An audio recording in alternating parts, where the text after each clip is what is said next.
Member Hall. Morning, Mr. Mayor. We're talking about the budget, and I can honestly say I have never known so many people be so concerned about the budget next week. Everybody is. Everybody's talking about it. And of course, all these kites getting flown all the time. And Lindsay Hoyle, who you all know is the Speaker of the House, referred to it as a hokey-cokey budget. The problem is this just puts businesses in a bad position. It puts all of us in a bad position. So many of the homes in London are going to get caught by this mansion tax if that goes ahead. Were you surprised at the new poll that was on the front page of today's Mail, which found that 0% of Britons now believe that the economy is in a very good state? Absolutely nobody.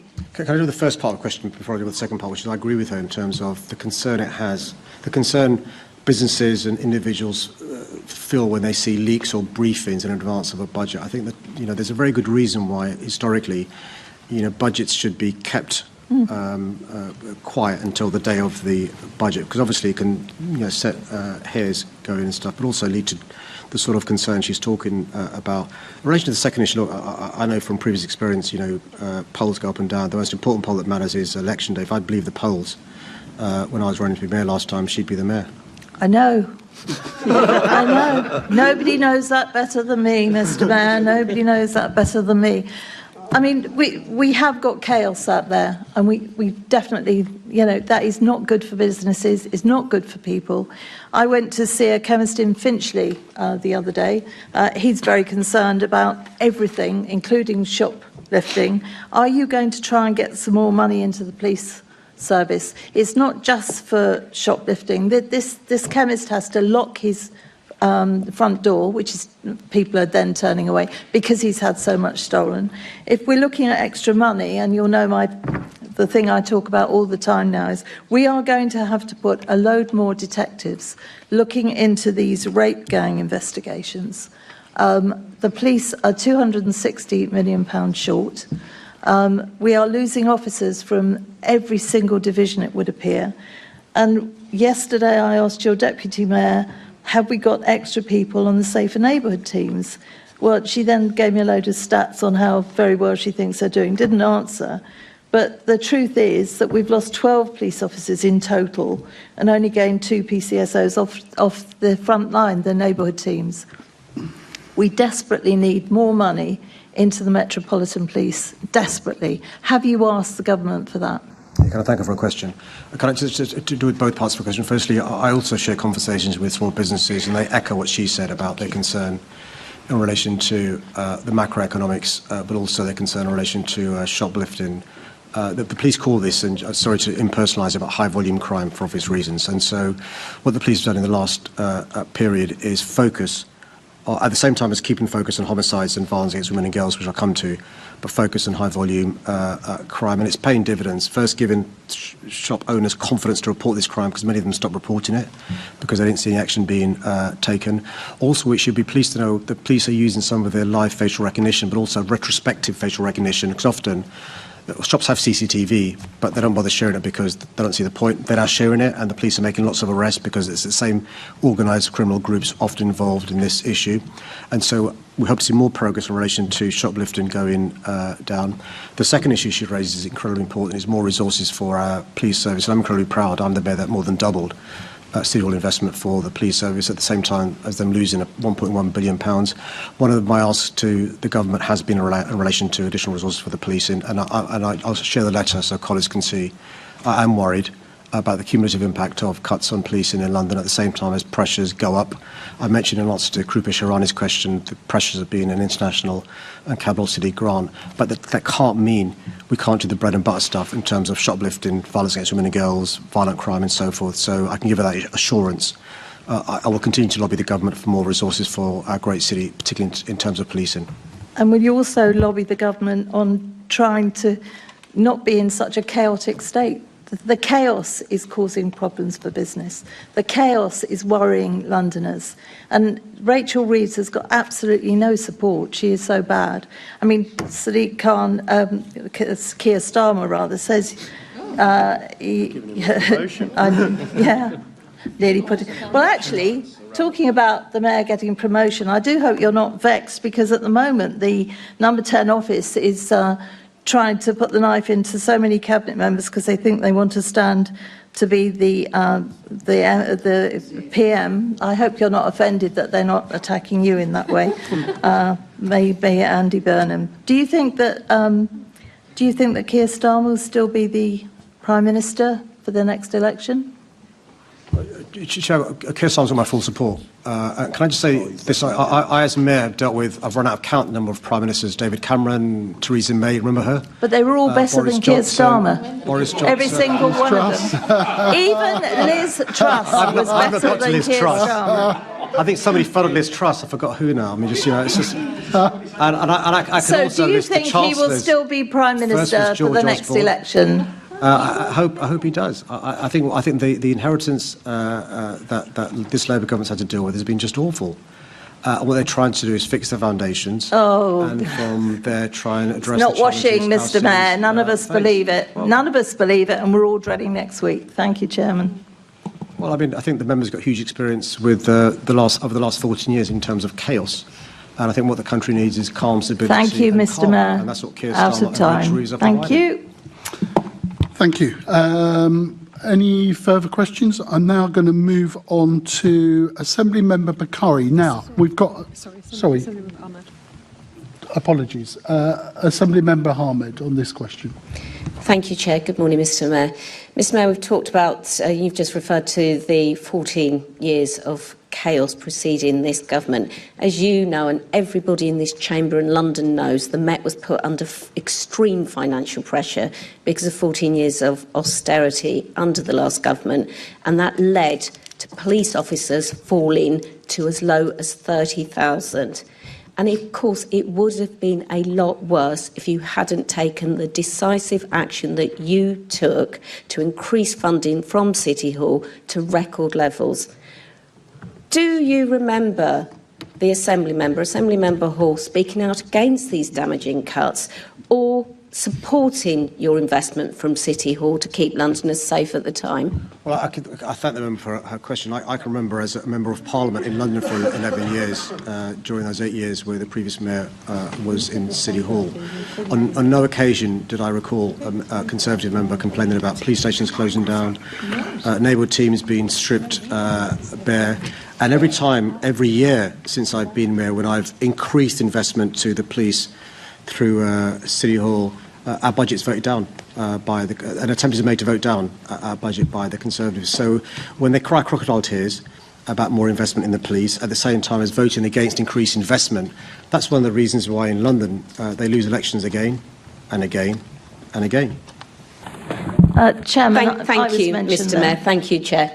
Sorry. I was mentioned, so I'm allowed to say something, albeit small. You're always allowed to say something, Susan, but whether you should is another thing. But it is in my DNA. You want to say something. I do. The thing I want to say is that you can all throw an awful lot at me, but I have always supported our Metropolitan Police 100%, and everybody in this chamber should know they need more money, because if we want to be kept safe, the Metropolitan Police need more money. Thank you, Chairman. Okay, right. Can we just move on? Because actually, you're all being very creative in terms of your interventions. Too creative. Assembly Member Bakari, but we have two allied questions. I'm giving the option to members in a planned way whether they wish to come in. I think Assembly Member Mohima is a question later on the agenda that we should group, and Assembly Member Roberts. They're housing related rather than planning related, I'm assuming. That's why I suggest we might group them. We need to give the Mayor a chance. If you want the formal answer the Mayor that would have given to your question, indicate that.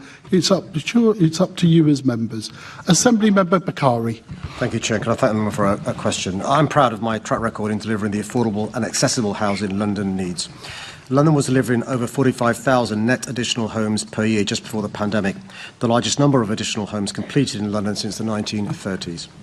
Council housing starts under my mayoralty reached their highest level since the 1970s, and in 2023, councils in London were building more than double the rest of the country combined. I'm also proud of the action we've taken in making homes accessible. The London Plan 2021 is a trailblazer on accessible housing targets, leading the way nationally. For example, Policy D7 requires 10% of new homes delivered in London to be wheelchair user, M4-3 homes, and the remainder to be accessible and adaptable homes, M4 subsection 2. Between January 2021 and September 2025, 61,249 M42 and 8,975 M43 housing completions were recorded in the Planning London Data Hub. This is a testament to the important role the London Plan plays in driving up accessible housing delivery. However, I know that since Brexit, the pandemic and Liz Truss's mini-budget, house building has declined, both in London and nationally, and we know that accessible housing delivery is likely to be impacted by the same macroeconomic factors. I'm delighted to have now launched the London Social and Affordable Homes Programme, which is a key pillar of our response. It will deliver thousands more of the social and affordable homes London needs, and our planning requirements will work to drive up the number of them which are accessible. The new London Social and Affordable Homes Programme will also make capital funding available to support partners to deliver specialist and supported housing. It will increase the supply of housing for people with care, support and supervision needs, including for disabled Londoners. As part of the development of the next London Plan, we've consulted on towards the new London Plan document earlier this year. We're also due to publish a disability in housing research note in conjunction with the draft London Plan next year and the strategic housing market assessment. This will help further inform the need for accessible housing. My team are also working to improve City Hall's own data, including improvements to the data collection for 21-26 Affordable Homes Programme and the data collected via the Planning London Data Hub. Thank you for your answer, Mr Mayor. Your own published data does show that London is consistently failing to meet its accessible housing targets. Fewer than a half of new homes meet the minimum accessible and adaptable standard when it should be 90%. Why are these targets still being missed? And you've mentioned programmes, but what in those programmes that you've mentioned are the concrete steps that you will take right now to turn around this and so that disabled Londoners can live in homes that are safe, suitable and genuinely accessible? Well, I'm not sure if the figures you said, the figures that I've got. The figures I've got is 61,249 accessible and adaptable, and 8,975 are a wheelchair user as well. There has been a massive slump in terms of all new homes. That clearly affects these homes as well. But I'll ask my team to look at the figures she said. I'm not saying they're wrong, by the way, but let me just look at the figures she said, because they're not the figures that I've got. Inclusion London has been working with me and talking to me about some of the challenges that they're facing in terms of looking at this data, and they would say that they are not meeting your targets. Will your policy shift of enabling affordable housing quotas to drop to 20% on some developments directly increase the number of accessible houses in the capital? And will you commit to using the 322 million City Hall Developer Fund to increase the numbers? Yeah, can I thank you for a question? It's really important. So the purpose of the emergency measures is to boost house building of all types, including clearly affordable and accessible housing, given the overall supply is slowed down. I want to give you the reassurance as well that none of the emergency measures will remove the requirement to build 90% of the M42 accessible and adaptable homes and 10% of the wheelchair user homes, but we'll look at what we can do in terms of the City Hall Developer Investment Fund to make sure we guarantee more wheelchair user and accessible and adaptable homes, which are crucial for the reasons she set out. And you mentioned the target of 10% of new homes to meet the wheelchair dwelling standard, yet last year only 6% was delivered. So will you, again, reaffirm that 10% target, strengthen it, ensure that every development meets this target in practice, not just on paper? She's absolutely right. And again, the figures she said, I'm not saying they're wrong, but they're not the ones I've got. So let me take that away, because the 10% and 9% figures are a requirement for planning. And then building control can then go in and check. And if they've not met the requirements as set in planning, enforcement action can be taken. So I'm disappointed to hear those figures, but let me take them away and maybe work with her offline to sort this out. I appreciate that. Now, disabled people, as you know best what accessible housing should look like and feel like, because they have to live with the consequences when it isn't delivered. And they are a unique stakeholder group, and co-producing housing policy with them may address some of these systemic concerns? Will you commit to genuine co-production with DDPOs as you review your London plan, involving them at every stage as opposed to just consultation when the plan is complete? No, these plans, particularly where they affect this really important community, are co-designed, and we'll make sure that carries on being the case. Thank you. And it would be great if we had a disability champion, because then we really would see co-production throughout all our policies. I hope you'll agree with me on that point as well. Yeah. Maybe not. Do you think London's biggest priority right now should be fixing the economy, increasing police funding, or delivering more affordable and accessible housing, and why? After hearing this debate, who do you believe is doing enough to address Londoners' concerns, the mayor, the government, or neither? Let us know your thoughts in the comments below.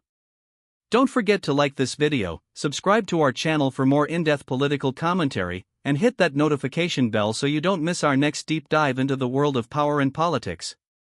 Thanks for watching.